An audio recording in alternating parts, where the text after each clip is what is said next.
I understand you worked on the most recent Pirates of the Caribbean film. Yes, absolutely. What was your role in that film? I was the production designer. Okay, well, that's certainly a very important role. Could you tell me a little bit more about what that means to the grand scope of the film? Well, I have the best job on the entire movie because I get to read the script and I get to come up with ideas of what the visual look of the film would be.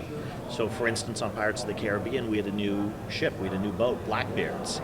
And so I was the one that had the fantastic job to be able to come up with what Blackbeard's ship is going to look like. How can we make it look different than any other ship that's been in Pirates of the Caribbean? And I really like designing in terms of storytelling. So Jerry Bruckheimer and Rob Marshall came up to me and said, Blackbeard's the meanest pirate that's been in any Pirates of the Caribbean movie. So we just have to make him look bloodthirsty and gruesome and mean. And I got really excited by that. And we started trying to think of things to make ships look different. And the silhouette of a pirate ship is important to make it look different. The sails are something you see all the time. So one of the very first things we came up with was, what if the sails are blood red? I mean, Blackbeard is this butcher. And why don't we make the sails look like they're just covered in blood? So we took these beautiful sails, we just literally threw blood and entrails and gunk, and we had these beautiful, gorgeous blood red sails. We also, Blackbeard, his symbol, he was a real person, and he had a flag, and his symbol was a skeleton, a horrible skeleton, that had horns. And in one hand he had a spear to kill, and in the other hand he had a goblet of blood to toast the dead. So thought that was kind of fantastic. So we made the figurehead of the ship exactly that. So we created this actually 24-foot long, gruesome horned skeleton with this goblet toasting the dead in the spear. And then we used that whole bone and skeleton motif over the entire ship. We actually put a giant gruesome cage on the back of the ship that Blackbeard could take the people that he killed, throw in, burn them, and take the bones and then decorate the ship. So if you see the movie, you'll see the door he comes out of, which is the wall to his cabin, is completely decorated in the bones of the dead. And the other thing that was exciting was that the stories about Blackbeard was that when he went into battle, he would stick fuses in his beard and light them, so that when he went and fought, he had these embers and sparks and smoke all around him, and people just got completely freaked out because he looked like a devil. So we thought, isn't that fantastic? So we put a lot of flame on the ship. So in these skeletons I was telling you about, we actually had flame coming out of their rib cages and out of their eye sockets and out of the goblets, and put lanterns all over the ship so that when the ship sailed through at night, it was just covered in smoke and embers floating everywhere. That's amazing. I mean, I saw the movie and I loved it, and I certainly got a very different feel from Blackbeard, from Davy Jones, from Barbossa when he was the villain of the first one. But to hear you describe all of that detail makes me want to go watch the movie immediately again. And I'm a huge Pirates of the Caribbean fan. I've gone to the Disneyland park every year since I was 5 years old. And Pirates has always been my favorite attraction. So it was just amazing to do it and to actually be able to be given a job to design the new pirate ship. And it's a real boat. I mean, when we put the boat in the water from dry dock where we built it, we sailed it 2 miles off the coast of Hawaii.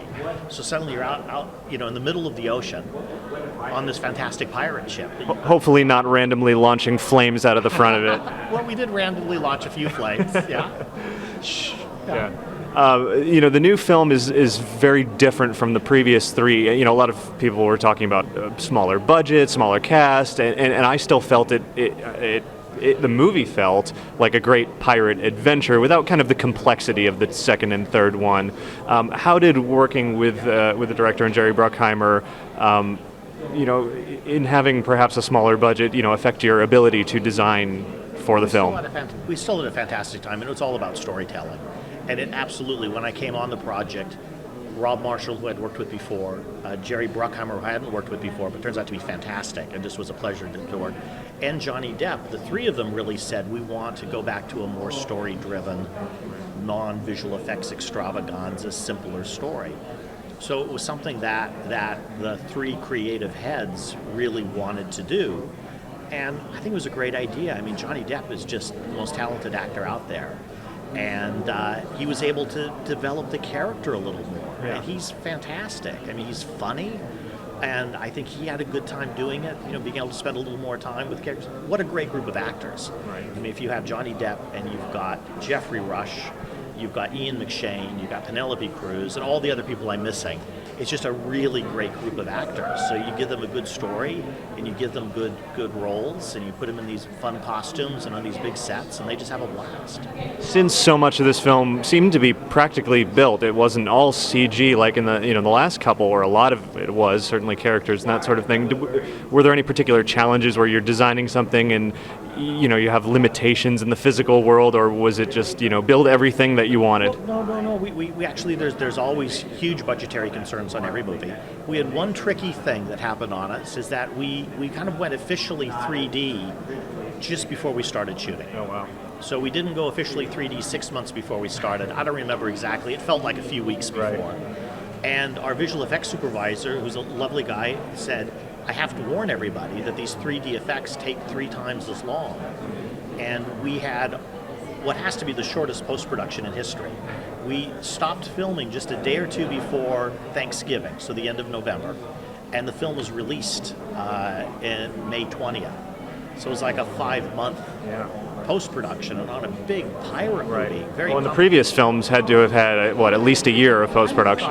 When I got on the film, I just would have assumed it was a year. You'd never think it's not a year. So this was less than a year, less than half a year. Right. So suddenly the visual effects were going to take 3 times as long. There's nothing you could do. And they were going to cost 3 times as much. And there's nothing you could do. So after we had designed the whole film, and we had a number of sets that were going to be big visual effects extravaganzas, we had to rethink and relook and redesign. So we did have to redesign the film in a way that we could have changed the look of sets, but be able to afford to build environments that could contain most of the visual effects. What do you think about shooting in 3D? Just is it a phenomenon? Is it something that's going to stick around? I think it's something that we need to embrace more creatively. We came in a little late in it, when to make the decision at that point. Right. So I think it's something that you need to come in a little earlier. You're saying this is kind of a Disney-orientated site. Yeah. I just finished designing a project for Disney, which is astonishing. I hope they make it, called The Seven, and it's another live-action Snow White, but they're kind of getting away from that, where it was originally called Snow and the Seven, and Snow White is a colonial English girl in 19th century China. Oh wow. And the 7 aren't dwarves, they're warriors, ancient warriors. And there is an evil queen. And so when I got on this, knowing about all the 3D of everything, I said, well, if we do 3D, could we do something really interesting? Maybe the movie is 2D until the queen comes on. And in that moment that she looks into the mirror, maybe at that point, the mirror suddenly becomes a mile deep and things come out of the mirror and float over the audience. And in our story, the queen becomes more evil and she actually grows. And I thought, what if the whole movie was 2D except for the evil? Yeah. And that the evil actually had energy and radiated around and drifted over the audience. So I think if you could use 3D in a storytelling way like that, I think it's fantastic. Well, Disney does a great job doing that in their theme parks, using 3D, appropriately. I think you're right that's how it should translate to a more, enveloping experience in the theater, instead of just slap on a pair of glasses, we're going to shoot it in 3D, and it'll be the same but with a little more depth, So, are you working for on any other projects for Disney now? Not for Disney right now. Okay. And on the release of Pirates on Stranger Tides, I believe it's coming out on DVD in October. Can we look forward to seeing some of your production design work? Do you know in the bonus features? Or I don't know what's going to be on the bonus feature. You end up on these movies. You end up doing a lot of walk and talks, and so there's a lot of stuff they could be able to put on. We'll see. Great. Well, the movie's great. And one more question: what do you think about it passing the $1 billion mark worldwide? I have to say it was really exciting. I mean, just to see that many people embraced it. I mean, I've never worked on a movie that was a phenomenon like that. And I have to say, when I read the newspaper that day that it had broken $1 billion, and it's now the 6th highest grossing picture in the history of motion pictures. I'm just a huge film fan. I'm a huge film fan. I'm a huge Disney fan. So to be a part of that, that's really exciting. Great. Well, I congratulate you on your success, and I look forward to seeing more of your work.